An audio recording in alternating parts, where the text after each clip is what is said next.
Good evening students. आप देख रहे हैं आपका अपना यूट्यूब चैनल केमिस्ट्री पॉइंट।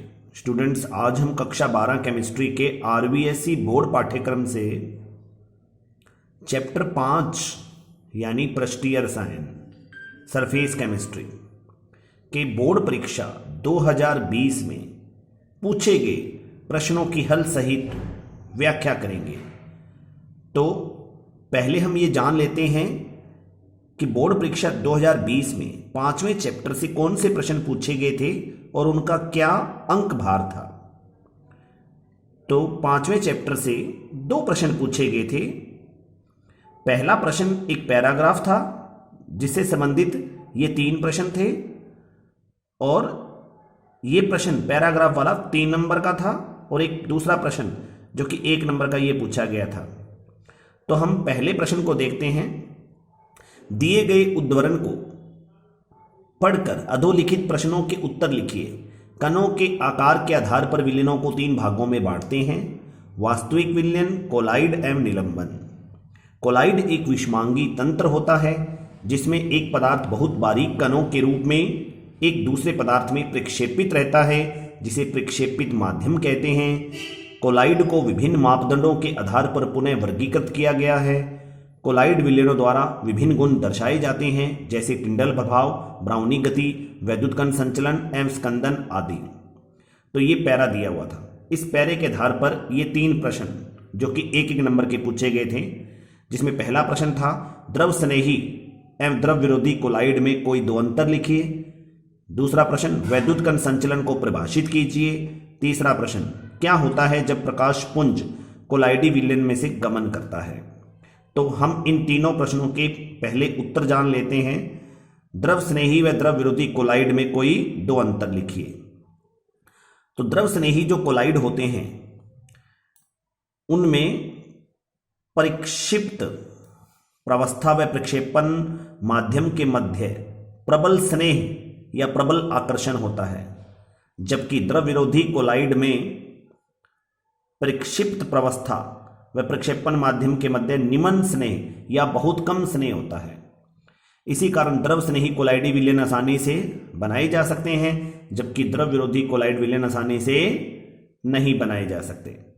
द्रव स्नेही कोलाइडों का स्थायित्व अधिक होता है। द्रव स्नेही कोलाइड का स्थायित्व अधिक होता है और द्रव विरोधी कोलाइड विलयन का स्थायित्व कम होता है। इसीलिए द्रव विरोधी कोलाइड विलयन में स्थायी कारक की आवश्यकता पड़ती है, स्टेबलाइजिंग एजेंट मिलाने पड़ते हैं।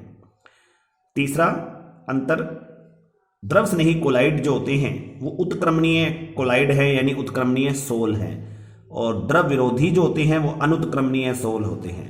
द्रव स्नेही कोलाइड के उदाहरण कौन कौन से हैं? स्टार्च, गोंद, जिलेटिन आदि के जल में बने कोलाइड। द्रव विरोधी कोलाइड के कौन कौन से उदाहरण हैं? धातु, धातु ऑक्साइडों, धातु हाइड्रोक्साइडों और धातु सल्फाइडों आदि के जल में बने कोलाइड। तो ये थे द्रव स्नेही और द्रव विरोधी कोलाइड में 4 अंतर, और बोर्ड परीक्षा 2020 में इनमें 2 अंतर पूछे थे। तो स्टूडेंट्स, आप ये 4 अंतर याद रख लेना। अब दूसरा प्रश्न, वैद्युत कण संचलन को परिभाषित कीजिए। तो वैद्युत कण संचलन क्या होता है? विद्युत क्षेत्र के प्रभाव में कोलाइडी कणों का विपरीत आवेशित इलेक्ट्रोडों की ओर अभिगमन वैद्युत कण संचलन कहलाता है। जब अपने कोलाइडी विलयन को एक यू आकार की कांच की नली में भरकर और उस यू आकार की कांच की नली के दोनों सिरों की तरफ इलेक्ट्रोड लगा देते हैं और धारा प्रवाहित करते हैं, तो जो कोलाइडी विलयन है उसकी कैसी प्रकृति है, मतलब उस पर कौन सा आवेश है, उसके आधार पर कण जो होते हैं विपरीत आवेशित इलेक्ट्रोड की ओर अभिगमन करने लगते हैं। इस घटना को वैद्युत कण संचलन कहा जाता है, यानी विद्युत क्षेत्र के प्रभाव में कोलाइडी कणों का विपरीत आवेशित इलेक्ट्रोडों की ओर अभिगमन वैद्युत कण संचलन कहलाता है। अब पहले प्रश्न का जो तीसरा प्रश्न है उसको देख लेते हैं। क्या होता है जब प्रकाश पुंज कोलाइडी विलयन में से गमन करता है? तो हम जानते हैं जब प्रकाश पुंज कोलाइडी विलयन में से गमन करता है तो टिंडल प्रभाव प्रदर्शित होता है। और टिंडल प्रभाव होता क्या है? कोलाइडी विलयनों द्वारा प्रकाश का जो प्रकीर्णन किया जाता है उस घटना को टिंडल प्रभाव कहा जाता है। अब जो दूसरा प्रश्न 1 नंबर का पूछा गया था, कोलाइडी विलयन बनाने की विद्युत प्रक्षेपण विधि का नामांकित चित्र बनाइए। तो कोलाइडी विलयन बनाने की विद्युत प्रक्षेपण विधि, जिसको हम ब्रेडिंग आर्क विधि कहते हैं, तो उसका ये चित्र है स्टूडेंट्स। और इस चित्र में हम देख रहे हैं कि धातु के इलेक्ट्रोड लेते हैं और उन धातु के इलेक्ट्रोड को प्रक्षेपण माध्यम युक्त जल में, यानी प्रक्षेपण माध्यम या जल में रखा जाता है और आर्क प्रवाहित किया जाता है और साइडों में, उस पात्र के साइडों में बर्फ भर दी जाती है। तो ये ब्रेडिंग आर्क विधि का चित्र है। तो ये चित्र भी आप ध्यान रख लीजिए।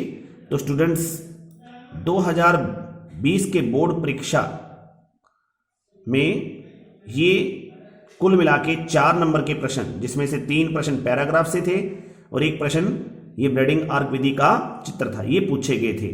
तो मुझे उम्मीद है स्टूडेंट्स मेरी आज की ये जो वीडियो है ये आपको काफ़ी पसंद आई होगी। तो इस वीडियो को आप लाइक और शेयर जरूर करें और जो यूजर्स मेरे इस चैनल पर पहली बार विजिट कर रहे हैं वो मेरे इस चैनल को सब्सक्राइब कर दें और साथ में बेल आइकन को जरूर दबा दें, ताकि मेरी आगे आने वाली हर वीडियो का नोटिफिकेशन आपको समय रहते मिल सके। और स्टूडेंट्स आप मेरे इस चैनल की प्लेलिस्ट में जाकर क्वेश्चन बैंक नाम से एक फोल्डर बना हुआ है, उस फोल्डर में प्रीवियस ईयर्स के क्वेश्चन पेपर जो हैं उनकी हल सहित व्याख्या देख सकते हैं। तो स्टूडेंट्स